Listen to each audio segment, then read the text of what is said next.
It was a wonderful spring afternoon when Dean Calderwood returned from helping out a family farther south with an especially nasty case of troublesome goblins.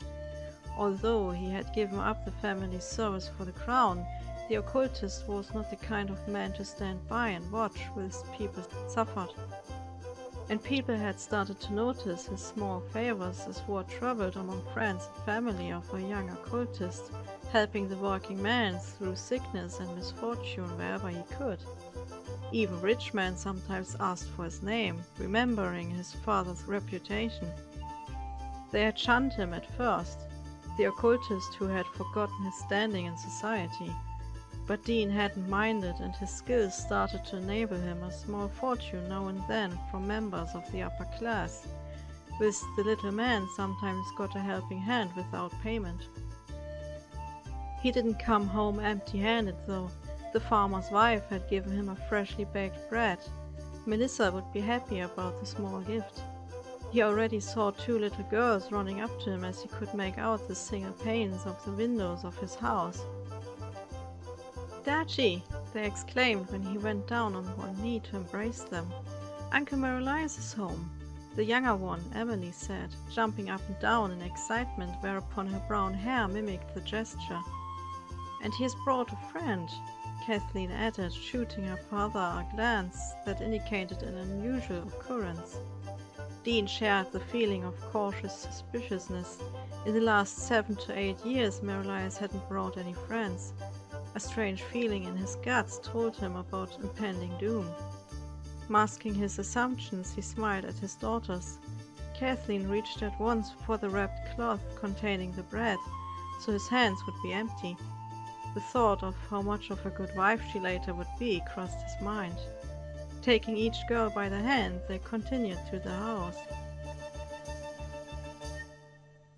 Marilyse was already sitting in the living room together with a man Dean vaguely recognized from a memory he had seen in Marilyse's mind long ago, and from the entity's gazes he knew something serious had happened. "Bring that to your mother, would you?" He sent the two girls away before addressing the archangel next to his friend. "How can I help you?" "That's no way to greet a friend, mate." Marilyse jumped to his feet and embraced the man. A wide smile followed when his demonic friend took a good look. "Nice beard, mate. Makes you look as grown up as you act." Dean returned the grin, but was interrupted when another voice spoke. That one was not as deep as Marilyse and bore a soft hint of arrogance. "I mean no disrespect, Lucifer, but we have more pressing matters." Stepping aside, Marilyse gestured at the angel next to them. "May I introduce? This is Michael. He's my brother." Dean finished the sentence when Marilyse struggled to utter the word. For a moment, Dean just stared at Michael, who returned the gaze without flinching. When the occultist recognized the arrogant pride behind the bearing, he remembered his friend's memory from all those years back. "How could you smite your own brother?" he only accused the angel, whose eyes suddenly showed an angry glimmer. But before anything could happen, Marilyse stepped in between the two with begging eyes. "It's fine, Dean. Let's just not go there." They were interrupted anew when Emily came running back into the room, clinging to Marilyse. Gently the devil took the girl onto his shoulder. Melissa also came, greeting her husband and shooting daggers at Michael all at once. Making the connection, Dean understood Marilyse's appeasing words. His wife had probably given the archangel an earful of accusations and moral lectures concerning family. "Are you going to stay this time, Uncle Marilyse?" Emily asked while starting to braid the devil's black hair. "No, my dear," Marilyse answered softly, voicing his genuine regret. "And I may have need of your father's services. Will you let me borrow him for a while? But you have to bring him back and keep him safe." "Or we will find you," Kathleen added in her mother's fierce tone. "Marilyse," Dean took the word, trying to keep the concern out of his voice. "What's going on?" The following gesture, in which the devil freed himself from the two children and turned to look at Dean, told the man everything he needed. The last time he had encountered the grim expression had been in hell, when he had found out about his friend being Lucifer himself. Dean took the visitors to his room, where he conducted his own private studies. He hadn't even sat down yet when Micah started to talk, getting straight to the point. Angels are going missing, and for some reason Lucifer thinks we need your help in finding the responsible one. Michael, is it? Dean countered without hesitation. I had a family member once who was arrogant enough to believe he could do everything on his own. Silence followed the sharp words, but Dean could see that Michael didn't take anything he said to heart. He abandoned the personal dislike he felt for the angel for the time being and continued with the matter at hand. Why come to me when you are perfectly capable of doing it yourself? Amusement glinted in Marylai's eyes, and a smile curved his lips when he answered. Because I wouldn't help him without you. You made a deal with an angel. Oh yes, the devil replied smugly. I know someone who would have congratulated you on that. They both allowed their thoughts to go back in time before returning to the present conversation. Still, why come to me, Marylais? What can I do to defeat someone who overpowers even angels? Marylais answered by pulling Johnson's blade from beneath his red-brown coat.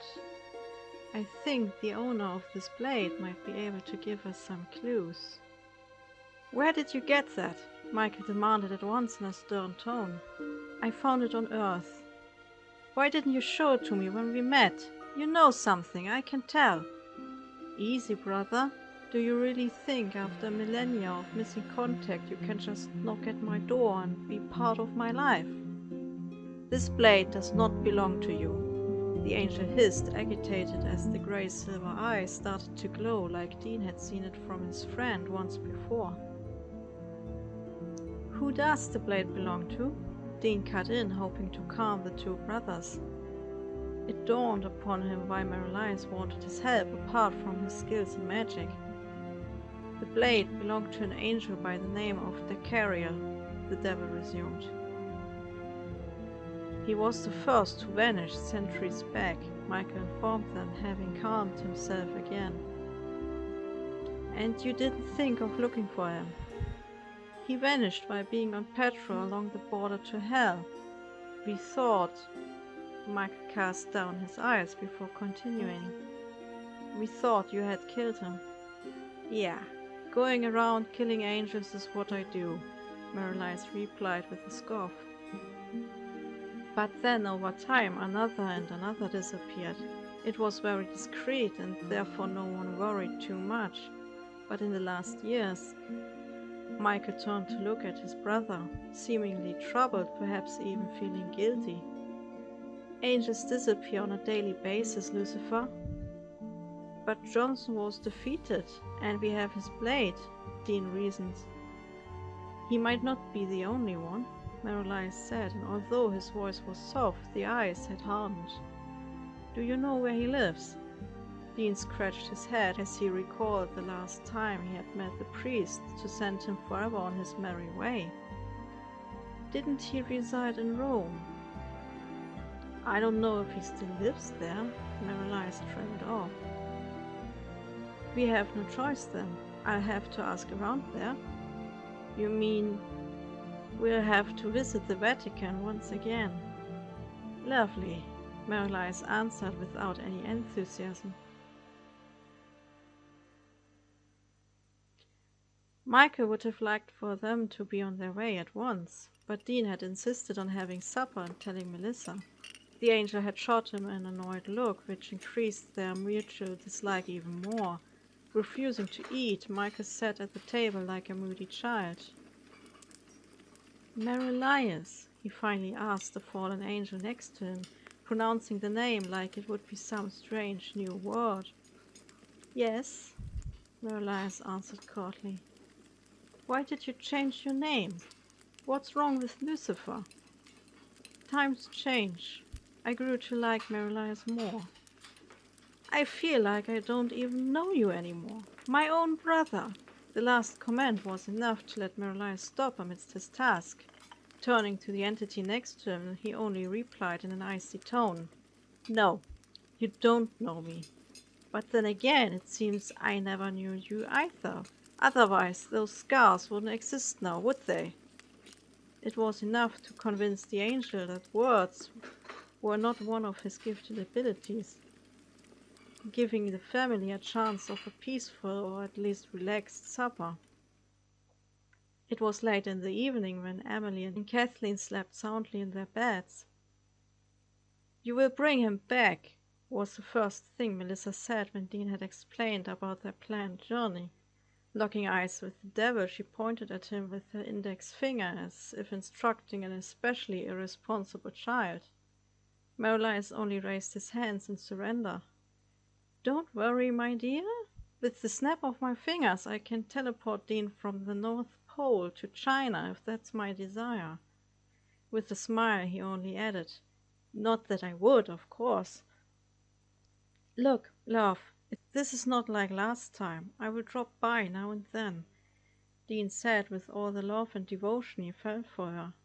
She gave him an encouraging smile, even if her eyes kept a fierce, protective glint.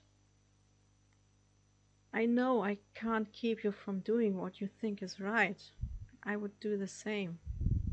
"You already are. You keep our beautiful girls safe and teach them to behave." "Teaching them manners is difficult when the devil's influence is always right around the corner."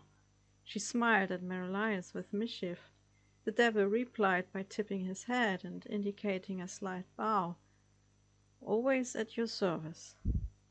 "You stay safe too, Marilyes." "But of course."